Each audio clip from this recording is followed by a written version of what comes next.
Asato ma sadgamaya tamaso ma jyotirgamaya mrityurma amritam gamaya. Om Shanti Shanti Shanti. Om. Lead us from the unreal to the real. Lead us from darkness unto light. Lead us from death to immortality. Om. Peace, peace, peace. Namaste and welcome. Another brilliant day here in Manhattan.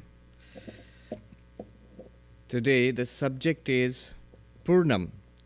It's a Sanskrit word which means the whole, the full, infinite, limitless.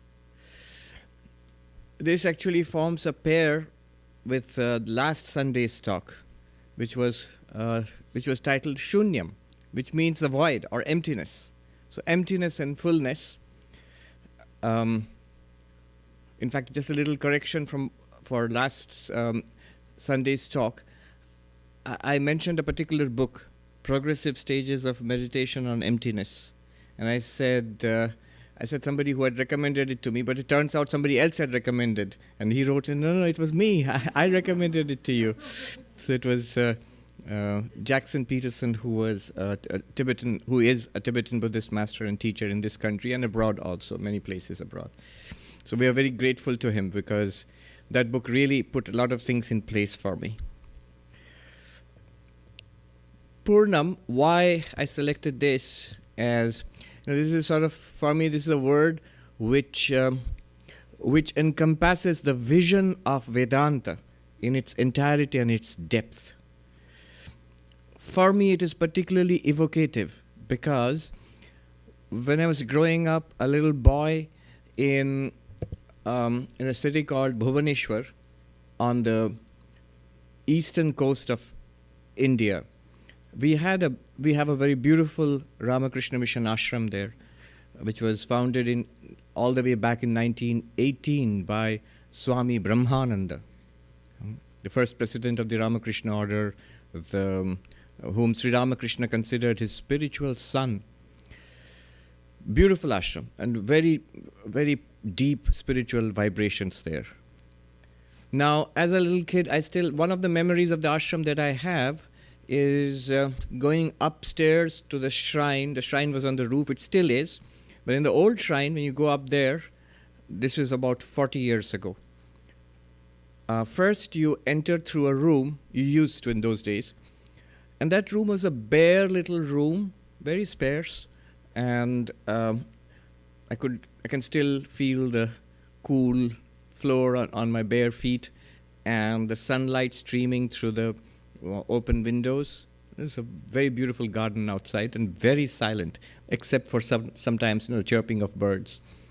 And there was just this one mantra written on a wooden board hung up on the wall. That's all. There was nothing else in that room as far as I remember.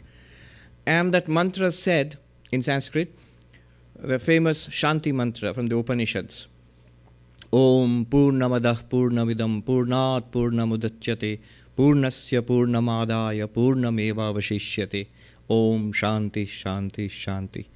Which means, Om, that is the infinite Brahman. That means, I'll explain that. So that is the infinite Brahman.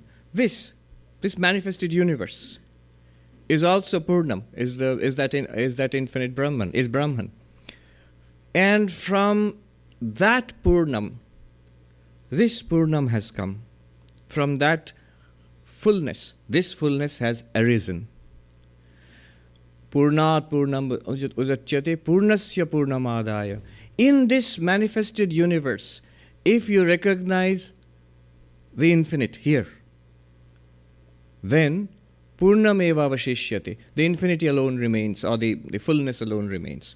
So if you put it together, what does it say? It says, that is the full. This universe is also the full. And this fullness has come from that fullness. And in this, if you recognize the infinity, then that fullness or that infinity alone remains. Om, peace, peace, peace. Now, I don't know how much I understood of that. I was a little kid. I knew some Sanskrit because we were studying it in school, so I was able to read it. But it was very evocative for me. I don't know if it's some kind of memories of past life or something, but I always was fascinated. I remember before going to the shrine, I would stop and stare and just soak in the sunlight and the stillness in that room and that mantra on the wall. That's why it's always remained my favorite peace chant, Shanti mantra. Today, I want to go a little bit into it. It's the deepest truth about Vedanta, about Hinduism. And I think it's really great to reflect upon it a little bit. Let's go into this, in the profound depths of this mantra a little bit before we go ahead. Purnamadaha Purnamidam.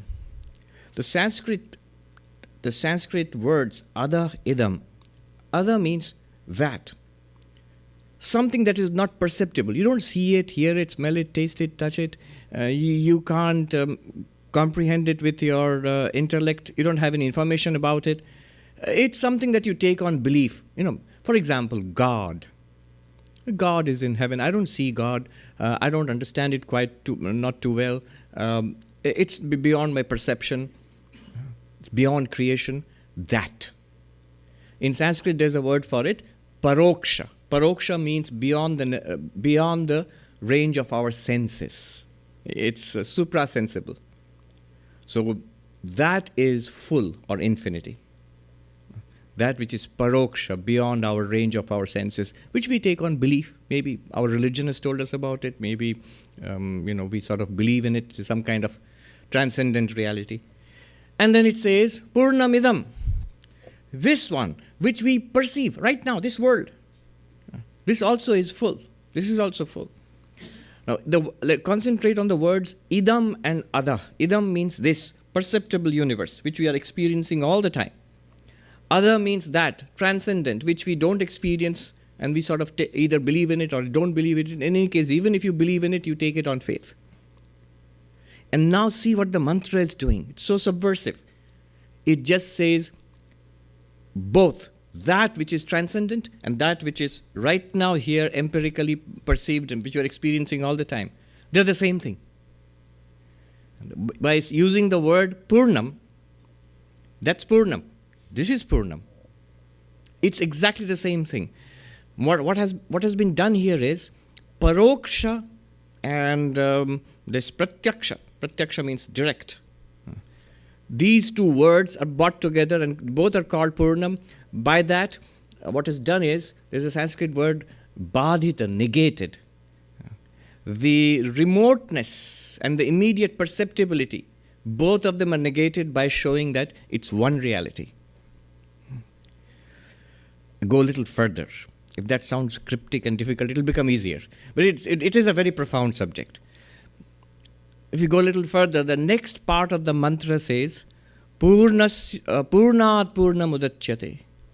From that fullness, this fullness has arisen. If you want to put it in the language of theistic religion, God created the world. That's what is being said.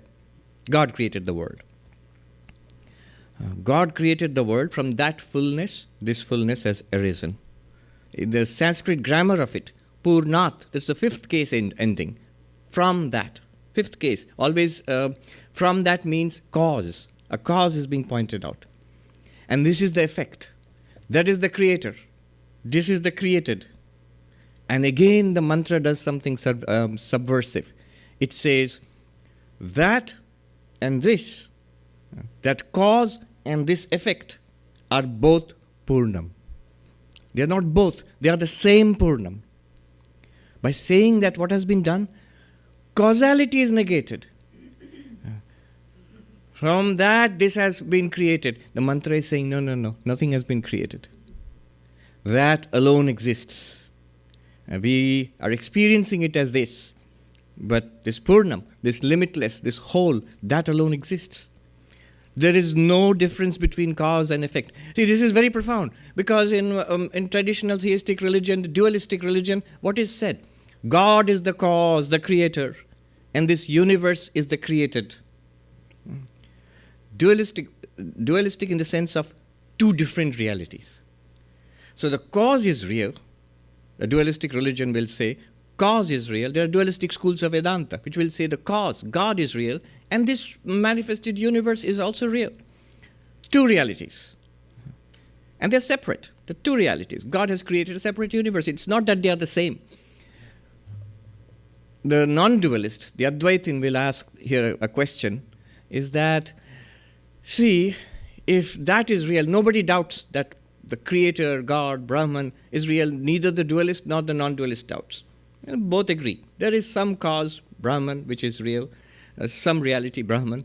It's real. Now, the non-dualist asks this question to the dualist.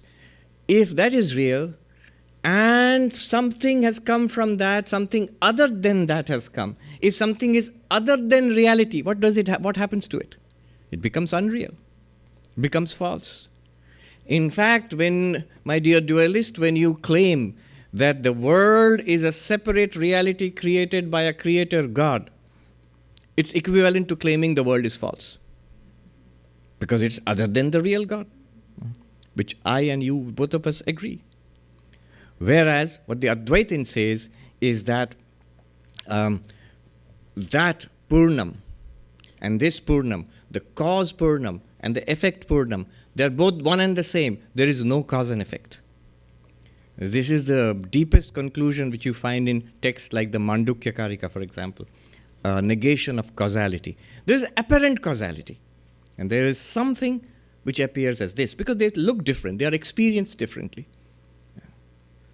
It's like the gold made into the ornaments, the clay made into the pot. Now you would say, clay has produced a pot. If you say, produced a pot, is there a pot apart from the clay? If you look at the pot, it's clay and clay throughout. If you look at the golden ornament, it's gold and gold throughout. And the claim of this mantra is that if you examine this world, which appears to be a world of duality, of diversity, of continuous change, of ups and downs, of pleasure and pain, of life and death, if you actually examine, if we have eyes to see, we will see that absolute truth alone exists here. Satchidananda alone exists here. See, what I'm saying is this. I remember asking this great Swami who passed away several years ago, Swami Nirmuktanandaji. He was a disciple of Swami Shivananda. I believe he was a spiritually very advanced soul. Many of us did believe. So once I asked him that he was sitting, if you have gone to Belur Mutt, the main monastery there on the bank of the Ganga, you've seen the temple of the Holy Mother, Ma Sharada. So he's sitting there and facing towards the temple of Swami Vivekananda. He was sitting there, and he was at that time in his late 90s. So this Swami, I bowed down to him and I asked this question. So how does the enlightened one look upon this, this world? Is it that there is Brahman and existence, consciousness, bliss, and this world is like a kind of a shadow? And then he thought for a moment and he said, no, why should that be? There is only one. This idea that there is a reality and there is a falsity, that there is a falsity, this is still dualistic thinking. This comes from an analysis, Here in this world of appearances, I am analyzing and finding out the reality, and so this world remains as an appearance. Reality and appearance. But they are not two. What he told me, why should that be? There is only one. And of course, I had to push. So I asked him, all right, I didn't quite get what he was saying. All right, but is that how you are seeing this? I was trying to find out, is he going to confirm that he's enlightened? Is that how you are seeing the world right now? Are you seeing this display right now as one divine reality? And he replied with another story. He said, there was another very great monk, Swami Buddhananda and Swami Jagadananda, disciple of the Holy Mother. And Jagadananda was regarded as an enlightened person in his own time. This was in the 1950s probably.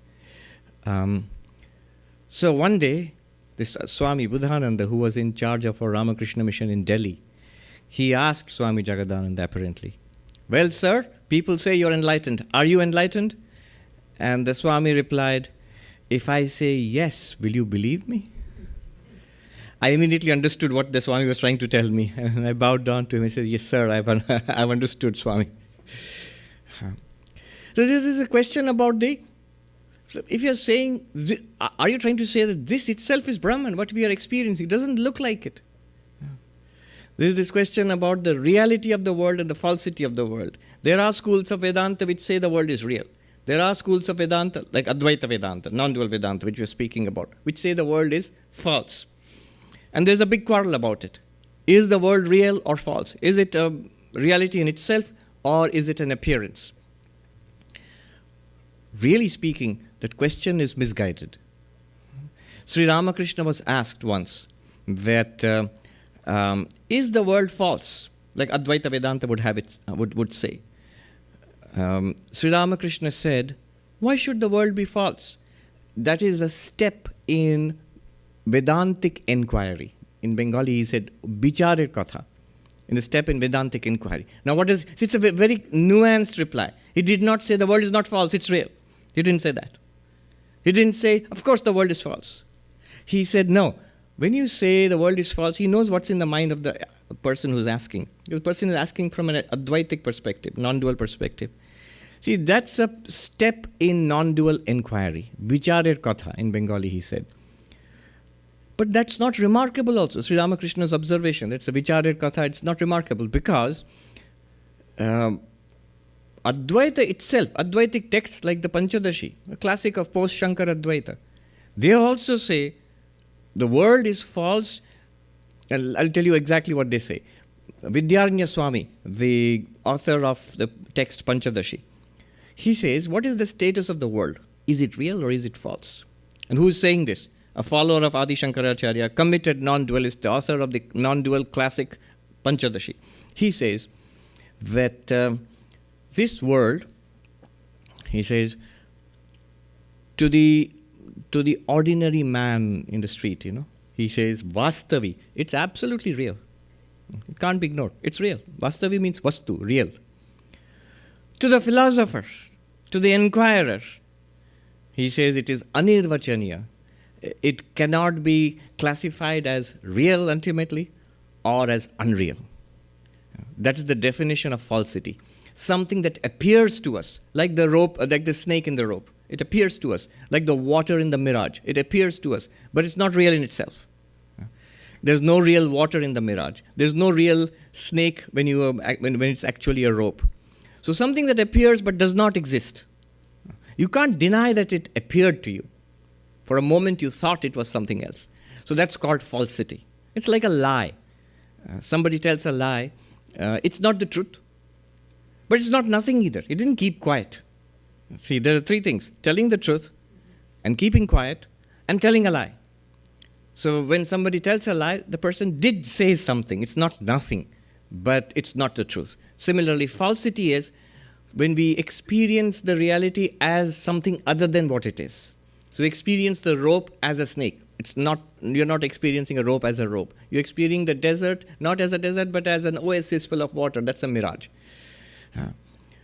So Panchadashi, the author of Panchadashi, Vidyaranya Swami says, when you inquire with logic, when you reason, you will come to this conclusion that the world is an appearance. It's not nothing, but it's not the ultimate truth. You can't say it's nothing because it appears to you. You experience it all the time. But you can't say it's the ultimate truth, which is pure consciousness, existence, whatever you call it. And then he goes on to say, this author of Panchadashi, to the enlightened one. So three views. The worldly man's view, the philosopher's view, and the enlightened one's view. To the enlightened one, he says, there is no world, there's Brahman alone. There's only one non-dual reality. Just like that Swami told me. Why should it be two? It's only one. Because I had asked that Swami, is it that you see, the enlightened one sees absolute reality, existence, consciousness, bliss, and this world like a shadow sort of hanging around, And he said, no, it's not like that. It's one. And the one is Brahman, or that absolute reality. So see, three answers to the question, is the world real? To the man on the street, yes, the world is real. Vastavi, it's true. To the person in a dream, whatever he is experiencing in the dream doesn't know it's a dream. It's real. It's practically, it's what is being experienced. But when you inquire into it, it's neither real nor non-existing. it's what is called false. And for the fully enlightened one, it's Brahman. Brahman alone exists. There's no separate reality called the world. And that's what exactly Sri Ramakrishna said. When Sri Ramakrishna was asked, is this world false? He said, why should it be false? That falsity of the world is a stage in inquiry. That philosophical inquiry, when you do vichara, you come to this conclusion. The world cannot be determined as absolutely real or as completely unreal. So what is being said here is, Purnat Purnam Udachyate. If you literally translate, it means from the full, this fullness has come. But if you look a little deeper, that is being called, the cause is being called Purnam, and the effect is also being called Purnam, effectively denying that there is any cause and effect. That really nothing has happened. It seems to have happened that way, that the world seems to have appeared before you. Something has been produced, but actually it is the same reality. Purnam.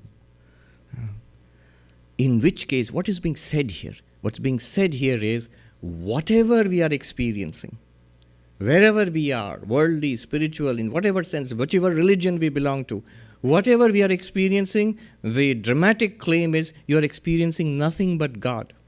Swami Vivekananda said, never approach anything except as God. Because that's the fact. The fact is that there's only one non-dual reality. If Advaita Vedanta is true, in that case, whatever is real must be that one reality, because it's non-dual, no second reality. If there are multiple realities, maybe, right, I'm experiencing a reality called a world, and there is some other reality called God, heaven, something else. But if it is non-dual, Advaita, then whatever we are experiencing must be that non-dual reality. In other words, whatever we are experiencing in the language of religion must be God. It's a very, why it is profound, it's a very capacious idea of the ultimate reality. What do I mean by that is, what this Purnamada Purnamidam is saying is, if it is formless and it cannot be with form, it's an incomplete God.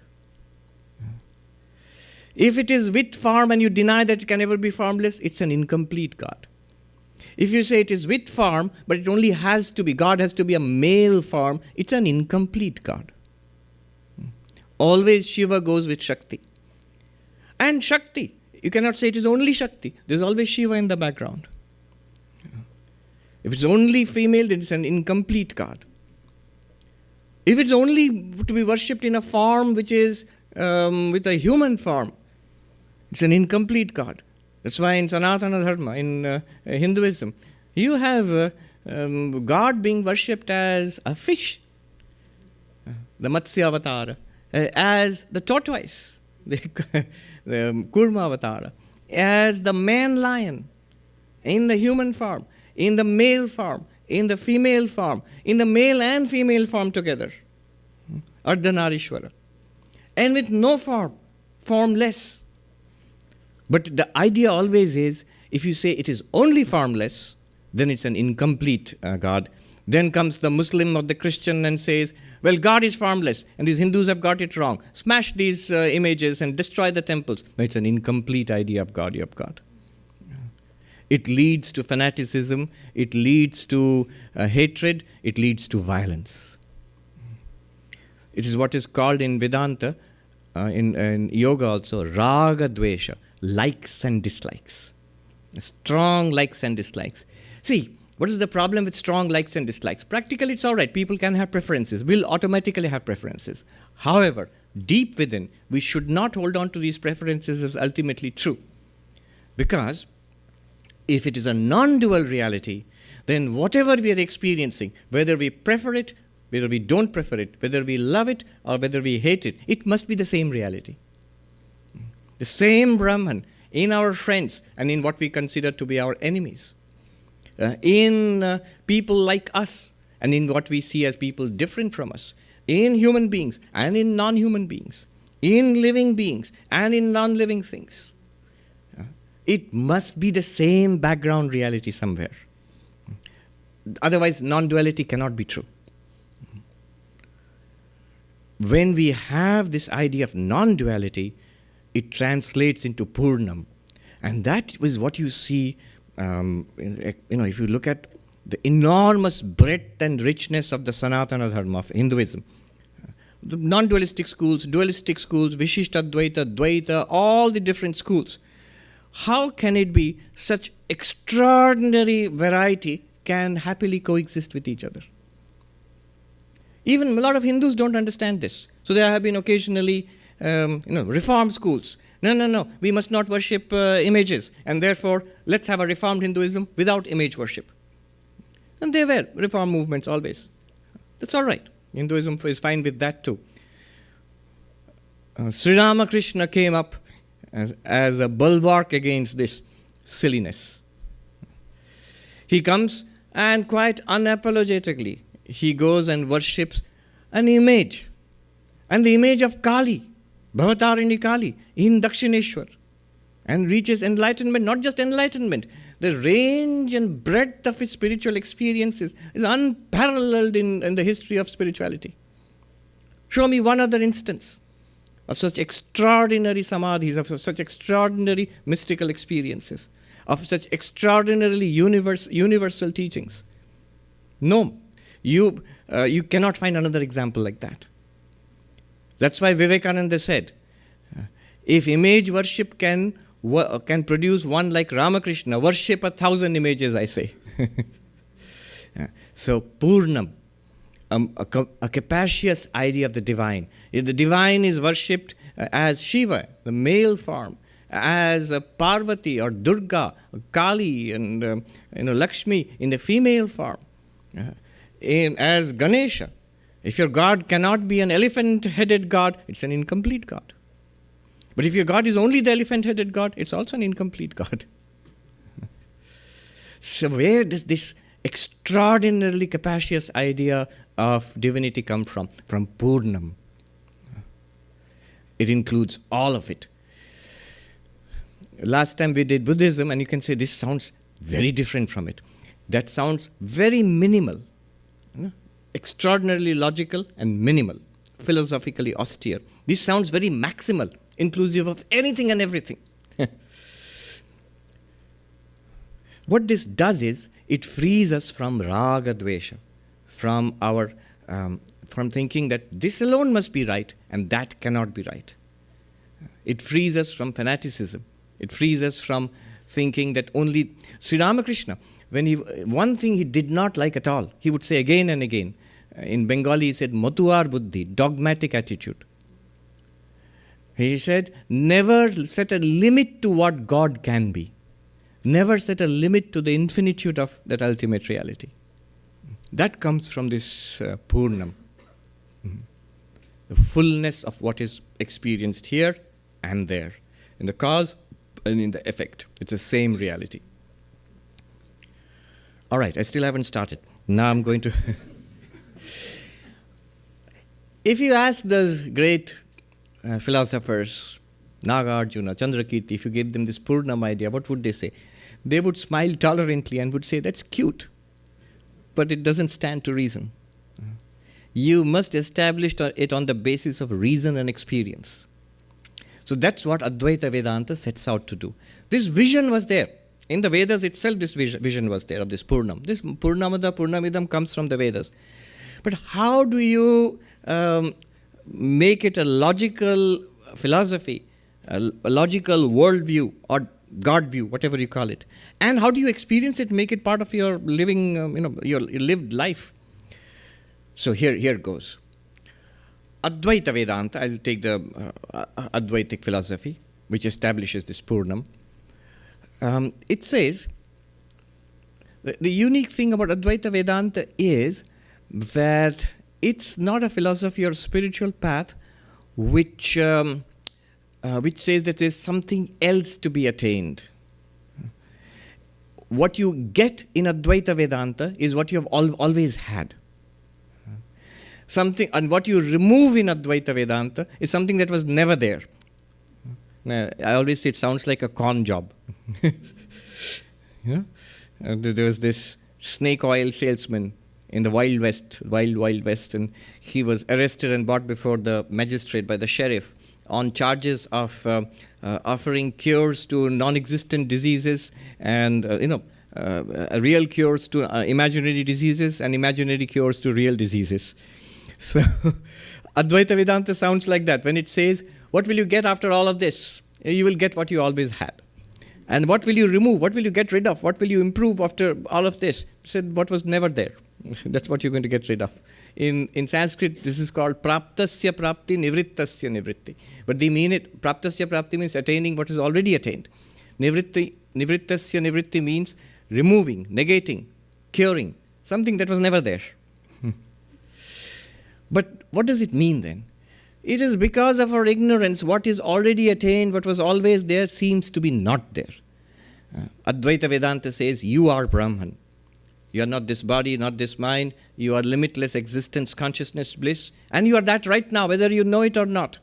Whether you believe it or not. Whether you think you're experiencing it or not. Advaita Vedanta says, it's right there. It's already attained. It's just because of ignorance, it feels like, no, I don't know this. I don't experience this. I don't see this. I've told you sometimes about this class I used to attend of Ashtavakra Samhita from a great teacher in the Himalayas, in Gangotri. And sometimes, teaching us this doctrine, this teaching, he would look at us and he would say, oh monks, whether you believe it or not, whether you experience it or not, the truth is, you are Rama. Tum jano ya na jano, mano ya na mano, tum hi Ram. Your Rama means you're God. You're one with God.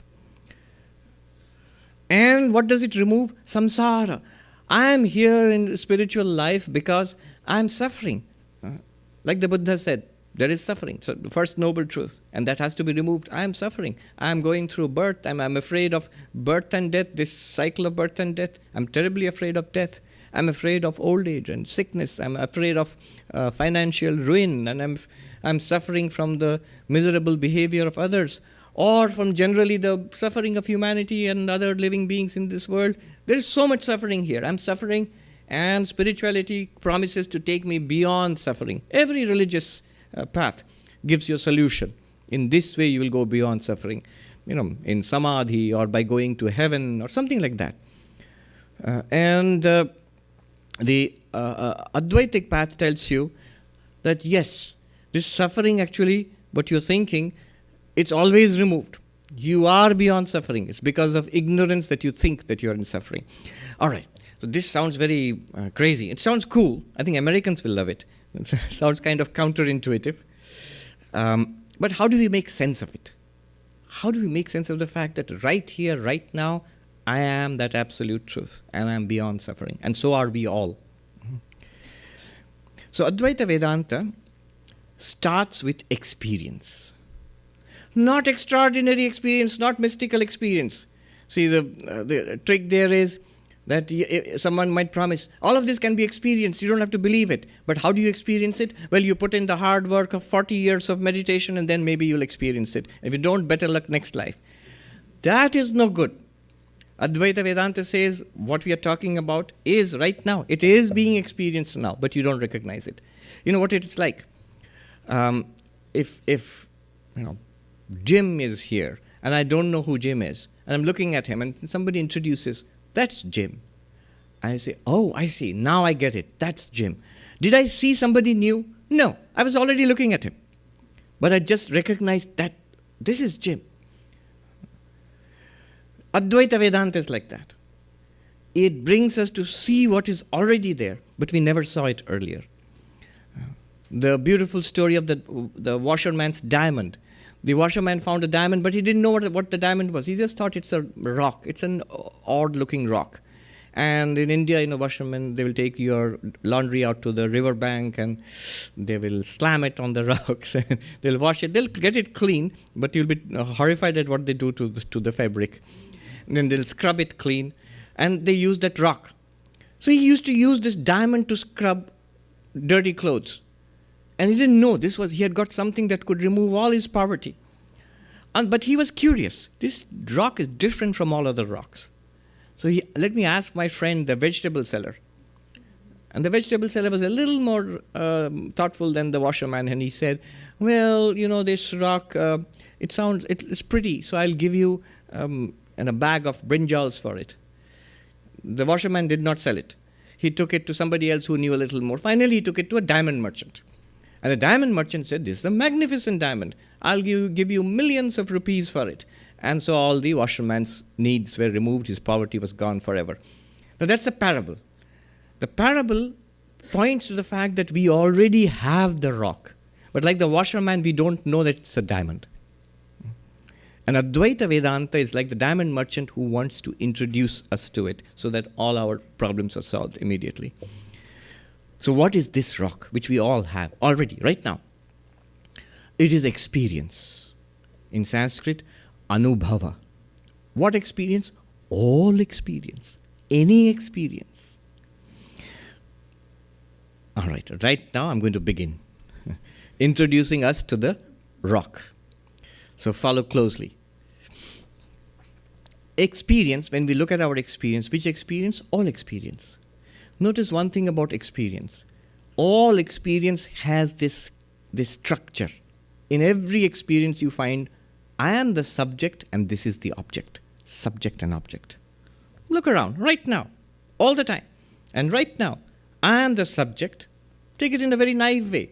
Don't be too non-dualistic and just in a very straightforward way. Here I am the subject, and here is the object, the objective universe. I can see people, I can see chairs and the hall, I can see the road and the trees outside and the sunlight, all of that. And I can only not only see, I can hear and smell and taste and touch. This is, I am the subject and I'm experiencing the object. What else appears to me? Before doing any Vedanta, just common sense. I, the subject, seem to be this body. It is instinctive. I am this body. And it seems to me this world of objects is continuously changing. I am sort of unchanging because I have been there since my childhood, as far as I remember, from babyhood. And I guess I will live for some more time. So although I am unchanging, see the paradox of it. Although I feel I am the same one, but I feel I am going to die. And this world is continuously changing, but I feel this will go on. It existed before me and it will continue to exist after me. Right? That's what we feel instinctively. I'm going to die. And not only that, I am dependent on this world of objects for everything. For my pleasure, for my entertainment, for my very sustenance. The world provides me with food without which I would die. The world provides me with air without which I would suffocate in a minute. The world provides me with shelter and with friends and with knowledge, with entertainment. When I'm bored, there is the TV or the internet. When I want to study, there are books. Everything that is good, worthwhile, and gives me happiness is provided by the world. Or at least, even if it's not provided, often it's withheld. And I am dependent on the world for all my happiness. True. On the other hand, the world also provides me with a lot of suffering. There is disease and pain which the world can inflict upon me. And there is physical pain, emotional pain inflicted by the behavior of other people and what's going on in the world. All my suffering seems to be caused by the object. And all possibility of happiness and nice, pleasant is the object. I am dependent helplessly upon the object. And very soon I will be crushed out of existence, dead. This is what appears to me in experience. Now bring Vedanta into play. Vedanta the first thing it introduces is a simple observation. You are the subject, right? Yes. And you experience, right? Yeah. And what do you experience? The object. That's true. Notice that the subject and the object cannot be the same thing. Object is what you experience, and subject is you, the experiencer. Notice also, consciousness or awareness is always on the side of the subject. I, the subject, am conscious of what? Of the object, and of also myself. So consciousness is on my side. You might say, why not? Why can't consciousness be on the object side? After all, there are so many conscious beings. But notice, when we look at the object, whatever we see, hear, smell, taste, touch, they are objects but not consciousness. I can see you, I can see your body, I can hear your voice, I can see your behavior. If I'm a telepath, I can look into your mind and see your thoughts also, or experience your thoughts, but I can never objectify your consciousness, your awareness. So the subject is that which experiences and is separate from the object. And the subject is also conscious. The object, consciousness is never object. It is always the subject.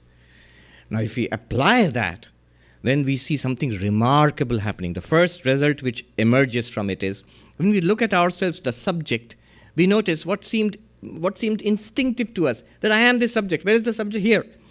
But then here, this body, am I not aware of the body? Yes, I am.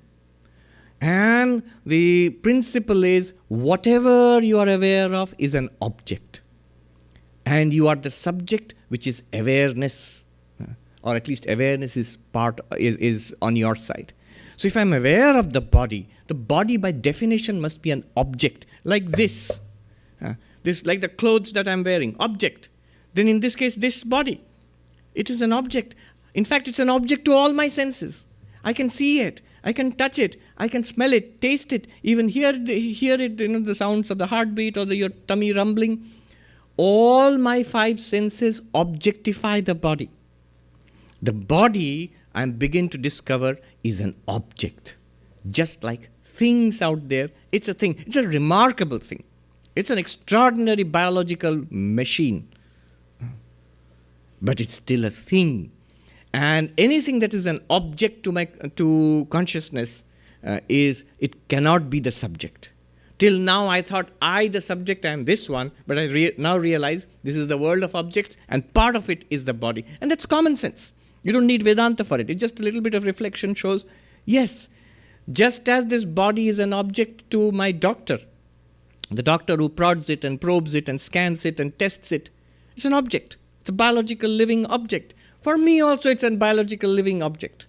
It may be the vehicle I'm embodied in right now, but still it's an object. And to me the consciousness, quite palpably so. In that case, I am not literally the body. The body is there, I'm not denying it. I seem to be embodied in this body. I seem to be, in close proximity with this body. It's there, but I am not literally it. Not only that, if I am this conscious subject, my experiences go on without the experience of the body. Let me repeat that. My experiences go on. For example, in dreams. When I fall asleep, the body is there on the bed and sleeping. I still continue to have experiences.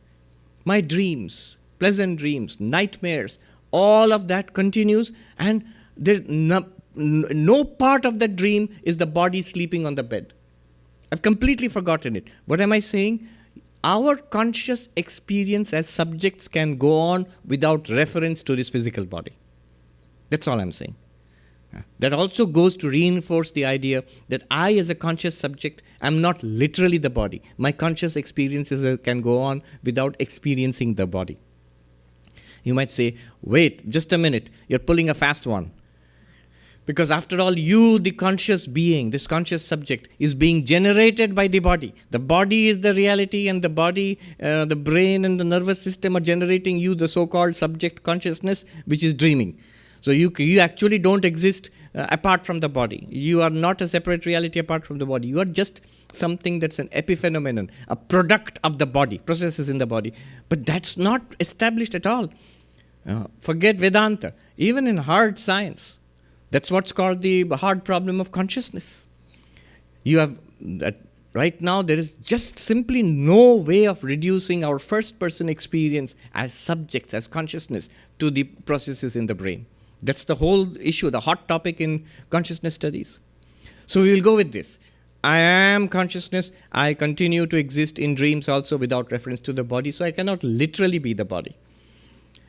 Even further, even our minds, they're also objects. Thoughts, feelings, emotions, ideas, memories, all of them I experience. If I experience them, then it's an object. I am the experiencing consciousness. This distinction between mind and consciousness, pretty much well understood in Buddhism, Sankhya, Yoga, Advaita, not understood in modern consciousness studies. Still, if you ask a person in consciousness studies, what is it that you are studying? They will give a vague answer like consciousness, mind, emotion, ideas, memories, perceptions, all of that together. But no. Now we have this analytic knife to distinguish between consciousness and the mental objects, thoughts, emotions, ideas. In fact, what we consider to be our personality. A person might say that, I really literally don't think I'm a bundle of flesh and blood, but I'm a person. I have a personal history, I have thoughts, feelings, emotions, ideas. This is who I am. But all those thoughts, feelings, emotions, ideas are also objects. Some of them were not there a little while ago. Some of them have come up in your awareness now. Some of them will fade away over years. So you continue. What is you that continues? It can't be a thought. Thoughts they come and go just like that. It can't be a memory. They arise and fade away. It can't be a bundle of memories also. You are that bare consciousness which continues through the arising and disappearing of thoughts and emotions and ideas. So I am not even the mind. The mind is there, the person is there, but I am the consciousness which is dressed in the mind, dressed in the person, and dressed in the body. Vedanta gives a rather subtle, little bit of reasoning to prove this. It says that in deep sleep, as we go from dreams to deep sleep, do you still exist or not? Now one might say, I don't exist. In deep sleep, it's nothing. It's just I'm not there. But then you'd be put in a very strange position of saying that if I don't exist in deep sleep, and I cannot deny that there is a phenomenon called deep sleep, then in that case, every time I wake up, I'm created anew. I pop out of existence when I fall asleep, and I pop into existence when I wake up. It's very strange. Nobody will accept that. It's against common sense. It's against law. Law says that the one who went to sleep and the one who woke up is one and the same person, continue to exist. It's much better to say that there's some kind of sleep mode like computers have. So we went into a kind of hibernation, no activity, no experience of objects, but you existed. And if you are that consciousness, you existed. Advaita puts forward an interesting proposition. What happens in deep sleep, general anesthesia, coma, is that you continue to exist completely unaffected as this pure awareness, but no object is presented to you. It's like light in deep space. If you look at deep space, it looks dark, but it's full of light streaming from the sun. It's only when there is some object to reflect that light, suddenly you see something flashing and shining, like a comet racing through the solar system. You can see the brilliant display of the tail of the comet. But the comet doesn't come with its internal lighting. It's just light from the sun which is being reflected by the tail of the comet. And you see the brilliant display there. Similarly, if all objects are removed, there's nothing to see outside for because you're fallen asleep. You're not seeing, hearing, smelling, tasting, touching, not even aware of the body, not even dreaming, deep sleep, no physical objects, no mental objects, just blank. That's deep sleep. That doesn't mean consciousness is gone. So Advaita says in deep sleep, it's not an absence of consciousness. It's a consciousness of absence. It's not that awareness is gone, but you're aware of only blankness and absence. What comes out when you wake up is just the appearance of these objects.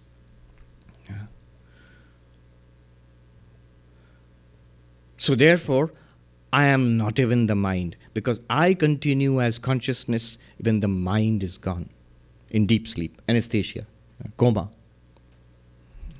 So this one consciousness, which experiences through the mind and body, the physical body and the external objects, through the mind, dream objects, mental objects, and when mind and body are not appearing, just the absence of the mind and body, this one continuous consciousness, can it die? So what changes and dies? Objects, all the time, by our own experience. But consciousness itself, can it die? If it was generated by the brain, it could die, because the brain will die after some time, in the death of the body. But if you say it cannot be generated by the brain, heart problem, care of the heart problem of consciousness, how will it die? It requires change, but consciousness itself is unchanging. You say, are we supposed to believe that? Consciousness seems to be changing all the time. Early in the morning, I'm a little sleepy, and then I have a cup of coffee, and then I'm more conscious. Well, Vedanta would say what was sleepy was the mind, and what became more sharp and alert is the mind after a cup of coffee. Not consciousness itself. Consciousness revealed you as the sleepy mind. Consciousness revealed the alert mind. Consciousness was not sleepy or alert. It was self-same shining consciousness. This is a logical reason why I'm saying that consciousness cannot change. Why? If it changes, and you can speak about it, you can describe it, anything that you can speak about, describe, observe is an object to consciousness. Then the change must be in the object, not in consciousness. If it was in consciousness, it could not be objectified. But one might say that, all right, let consciousness change, but we cannot see it, we cannot experience it. Then why talk of it at all? That which can never be known, why postulate it? So there is this reasoning which shows that consciousness logically cannot change. Pure consciousness, bare awareness, cannot change. Change is that which appears to consciousness. The object changes, the limited things changes. The world of objects continuously changes. That's why we have the intuitive feeling. Even when we are not doing Vedanta, we have this intuitive feeling, I am the same one. From babyhood to teenage to middle age to old age, somehow I am the same one. You have this intuitive feeling. If consciousness cannot change, how can it die? How can it die? In Vedanta, consciousness is said to be unborn and undying. If I am unborn and undying, I have no fear of death. I, the consciousness, have no fear of death. Remember what we felt like earlier? I am entirely dependent on the world for all the goodies, and I'm scared of the world for all the baddies which come from the world. Now this one consciousness, think of this consciousness, do a mental experiment now, without reference to the world. You're not seeing anything, hearing anything, smelling, tasting, touching anything. You're not aware of the body, imagine in deep sleep. You're not thinking anything. You're not remembering anything. Suppose all memories of your personality have been erased. You've left it aside. No awareness of the external world, no memories, no thoughts, no sense of I even. Just the bare awareness. This bare awareness, what does it want? What does it want? As you're saying, nothing. Are you with me, some of you? You're following? It wants nothing. Because wanting comes with the activity of the mind. Right? What does it, or whom does it hate? Nothing. What does it expect? What is its guilt, sorrow, regret? Nothing. That comes with the activity of the mind. What is it waiting for? What God to appear, what samadhi to be attained, what enlightenment event? What is it waiting for? Nothing. It is deathless. It is beyond desire. It's beyond suffering, beyond wanting. It is timeless. Because time becomes obvious only when the mind starts working. Space becomes obvious only when the senses start working. You see, even when Advaita Vedanta says Brahman is all-pervading, there's already accepting space. You have accepted space, then you say it's all-pervading. When Brahman is eternal, and Buddhists have a great objection to that something is eternal. But that's only after you have accepted time, then you find a division between all objects are changing continuously, so Brahman must be eternal. But even time and space are appearances in consciousness, thanks to the mind. This one consciousness, it is deathless, it's birthless, it is complete in itself, it does not want anything at all. Does it want enlightenment, this consciousness itself? No. Some of you are not confident. If you think about it, just do a thought experiment. You will say, no, if it's something like that is there, it will not want enlightenment. And if I am that, I don't want enlightenment. And this one consciousness, someone might say, yes, but that's a very kind of abstract thing. No world, no body, no mind, and then there's some bare awareness. It's not our usual worldly experience. But wait a minute. Right now, what you call the usual worldly experience, is that awareness there, here, now? Think about it this way. Are you aware right now? You'll all say, yeah, we are aware. We are seeing you. How do you know? We are having experiences. We are seeing you. All right, close your eyes. You're not seeing me anymore. You're not seeing anything anymore. Are you still aware? What do you think? I can't see your response. You have to say yes. Yes. I'm still aware. And similarly, if I plug my ears, in a sensory deprivation tank, I don't see anything, hear, smell, taste, touch anything, would I still be aware? Yeah, I'd still be aware. I'd be thinking, when is this going to end? And if I stop thinking there, no thoughts, no memories, no ideas, no desires, would I still be there? Would that awareness would be there? Logically, yes, because those are objects. If I drop them, why would the subject disappear? But it's not experiencing anything, but it's still awareness is there. Even if I drop the sense of I, the awareness, just drop that also, the awareness would still continue. And that awareness, which is there in the absence of world, body, mind, is also there right now. In fact, if you don't see, you still exist as awareness. If you don't think, you still exist as awareness. But suppose, just thought experiment, suppose that awareness itself were not there. Would you be able to see? The experience of seeing? That consciousness, that awareness, if it were not there, be bold. Just think, look at your experience. I, the awareness shining, I'm aware of thoughts. Through the thoughts, I'm aware of the body-mind. Through the body-mind, I'm aware of this external world.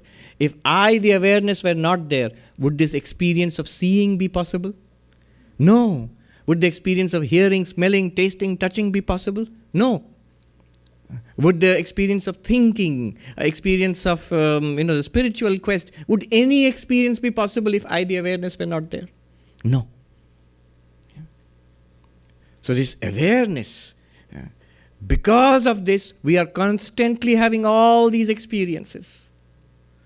And forgetting the nature of this awareness, we are only using it for all these experiences. We are using a diamond to scrub dirty laundry. We are using it for seeing, hearing, smelling, tasting. We are using it for ambition and greed and fighting and hating. We are using it for suffering. And we are using it for a spiritual quest to take us beyond suffering.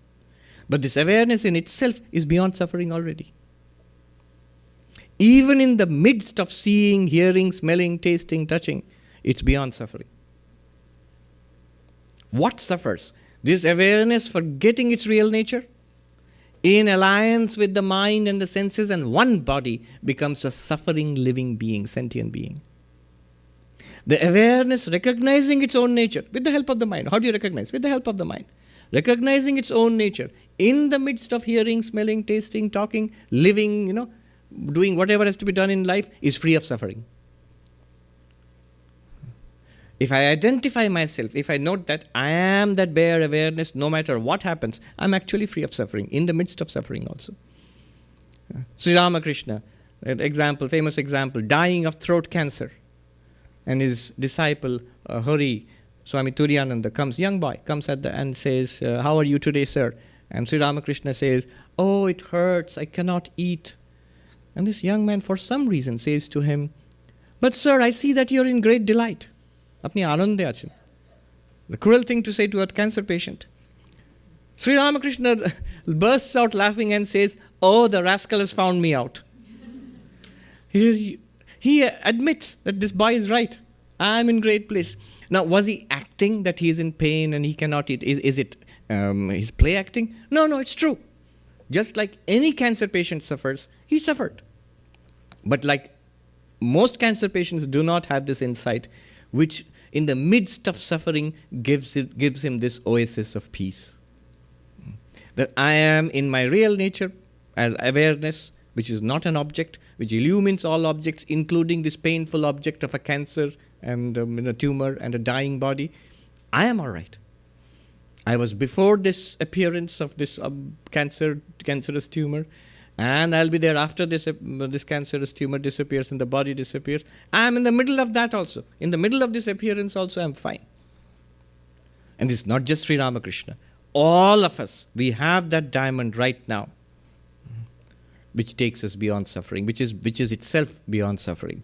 Which makes possible, however, the experience of suffering. If that awareness were not there, would you experience suffering? No. You would not experience anything. So experience of pleasure, experience of pain, experience of bondage, experience of liberation, all of them, samsara and liberation, moksha, appear and disappear in that same field of awareness. And that awareness you are. You say, oh, this is great. Advaita Vedanta, wonderful. What I just quoted now is literally a line from Mahayana Buddhism. Samsara and nirvana both are phenomena appearing in that limitless, clear light of the void. You see how it seems to come together. One more step is necessary. So right now it seems I have isolated myself as pure awareness. I investigated the subject, the seer, the experiencer, in Sanskrit, drashta, and I've separated myself from the drishya, this world. I am the subject, pure awareness, the world appears to me, and I am just this awareness, bare awareness. But then one might ask, first, what is this world then? What is its relationship to you, the awareness? And how is this non-duality? This seems like complete duality. Awareness and a world of objects. Right? That's what we have achieved so far. No non-duality so far. This is Sankhya philosophy, a Sankhya dualism. The world of objects and this awareness. Now, Advaita Vedanta comes and says, Tattvam Asi, the reality which appears as this world of objects and the reality, this awareness which you are, they are one and the same reality. That which appears as this universe is called Brahman. That which appears as you, this awareness, is called Atman. And Advaita Vedanta says, Atman is Brahman. That's the conclusion. You are that. Atman is Brahman. In that book, Jim Holt's book, Why Does the World Exist? This is not an inquiry into oneself. It's an inquiry into this universe. And there he goes around asking, philosophers, nuclear physicists, cosmologists like Roger Penrose, mathematicians, computer scientists, people of religion, theologians, why does this world exist? And towards the end of that book, he asks a famous American philosopher who passed recently, Robert Nozick. And he asked, same question. And after some discussion, the philosopher seems to sort of metaphorically throw up his hands and says, who knows, maybe the Hindus are right, Atman is Brahman. So Advaita Vedanta comes in and says, no, that material reality is not apart from you. Because Atman is Brahman, what you found as that bare awareness, yourself as this limitless awareness, and what it is experiencing as this world of objects, whose reality is Brahman, they are not two. Atman is Brahman. Sam Altman, ChatGPT, he also said that. Atman. Somebody asked him that, tell us something that you believe which most people don't know or don't believe. And he said, Atman is Brahman. How does that solve our problem, establish non-duality? Here is it. As one great master said in Hindi, he said, ये तो ठीक है कि दृष्टा दृश्य से अलग है, लेकिन कभी सोचा है दृश्य क्या दृष्टा से अलग है? What does it mean? It is true. Consciousness is distinct and apart from all the objects. You are awareness, distinct and apart from all this world of objects, changing objects, including body and mind. But have you ever thought, consider this thought, is this world of objects, sight, sound, smell, taste, touch, physical body, mind, is this world of objects distinct from you? You are distinct from all of this, but is it distinct from you? What does it mean? See, when usually two things are distinct, one thing is distinct from the other, the second one must be distinct from the first. So, for example, this microphone is distinct from this cloth. So, cloth is also distinct from the microphone. They are two separate things. How do you know? One good way of is, can you experience one in the absence of the other? Can you experience the microphone in absence of the cloth? Yes. Can you experience the cloth in absence of the microphone? Yes. So, they are separate things. But if there's something that you cannot experience in the absence of the other, you begin to think they may not be two distinct things. They seem different, but if one cannot be experienced without the other, then there must be some connection somewhere. So what? Now think about it. Objects appear to you in consciousness. You experience objects in consciousness. Consciousness can exist by itself, can appear, but it can continue in the absence of objects like deep sleep, like coma, like samadhi. Consciousness can continue. But can objects be ever experienced without consciousness? What is the principle? Two things are separate if they can be experienced separately. Now I'm asking, can objects be experienced without consciousness? It's a trick question. The moment you say experienced, you're already building consciousness into that question. What is experience? Consciousness plus object. That's what we decided earlier.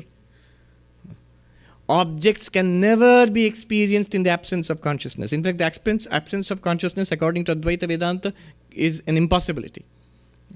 Objects always appear to consciousness in consciousness. And then Advaita Vedanta makes this remarkable claim: if objects cannot be experienced in the absence of consciousness, then the objects cannot be different from consciousness. Somehow it must be consciousness itself experiencing itself as objects. As one monk put it, what's the nature of the eye? The nature of the eyes is to see. But when a little kid looks up into the sky, it's just empty space. There is no surface to be seen. He imagines, it seems to him like an inverted blue bowl, like a surface which he's seeing. The eyes want to see. There's no space to be seen. And so it looks like a surface. There's no surface to be seen. This empty space looks like a surface. He gives that example and says, consciousness alone exists according to Advaita Vedanta. The nature of consciousness is to experience. Look at our own experience of life. The nature of consciousness is to experience. There's nothing else except consciousness to experience. And consciousness cannot be experienced as an object. So the great conclusion is, these objects, so-called objects, are nothing but consciousness itself appearing to itself in that form.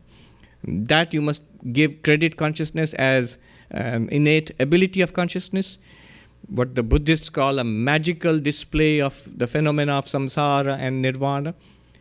When in samsara, struggling through spiritual life, you recognize the nature of reality as this limitless awareness, then the same samsara now appears to you as nirvana. Nagarjuna, 2,000 years ago, he said there is no distinction between samsara and nirvana. That sounds stunning, because the entire project of Buddhism is to go from samsara to nirvana. Now you're saying there's no distinction, but don't misunderstand. It does not mean that the spiritual project is wrong. In fact, that's the only project that's worthwhile. But ultimately you will see that which presents samsara to you, this world of objects, that when it's truly recognized, this very world of objects samsara will seem like nirvana, will be nirvana to you. Freedom. Because that consciousness, it neither requires samsara nor requires nirvana. It's always free.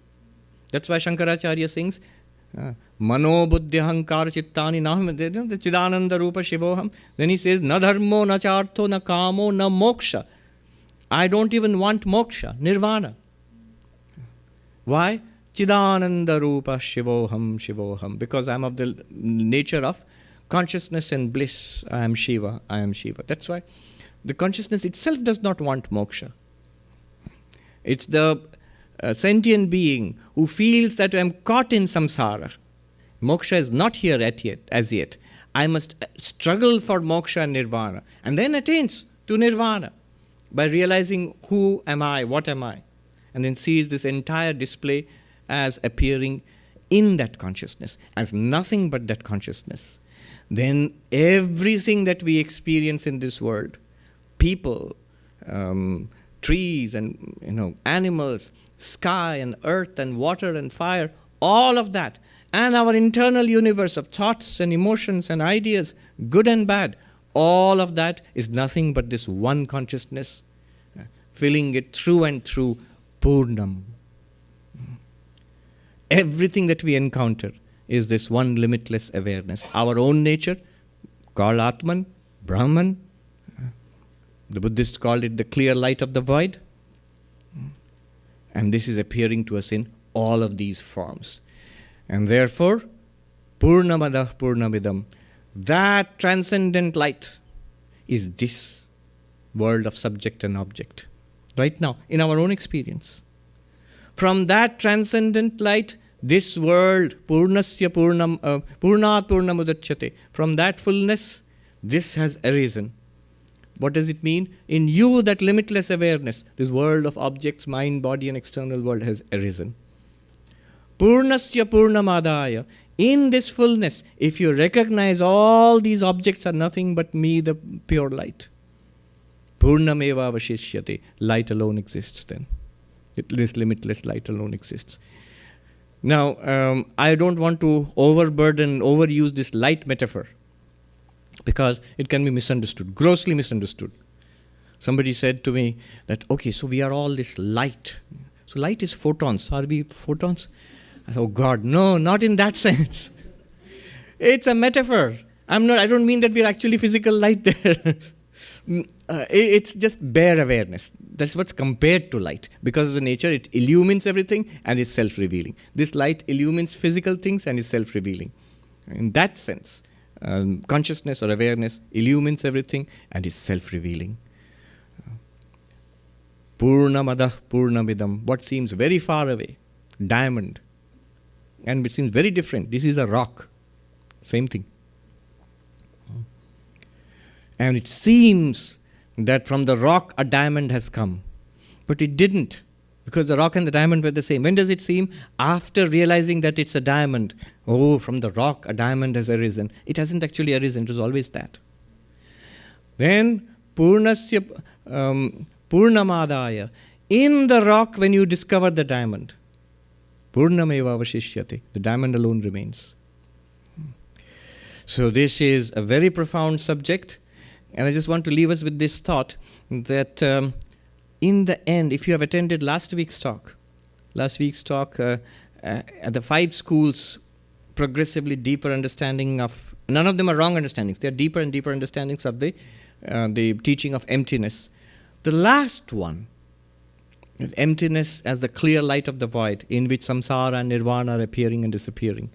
Doesn't it sound remarkably similar to what the goal we have reached right now? I know there are serious objections on both sides. I have had Buddhist masters saying, no, you can't conflate this with the Hindu Advaita view. That's wrong, that's an eternalism.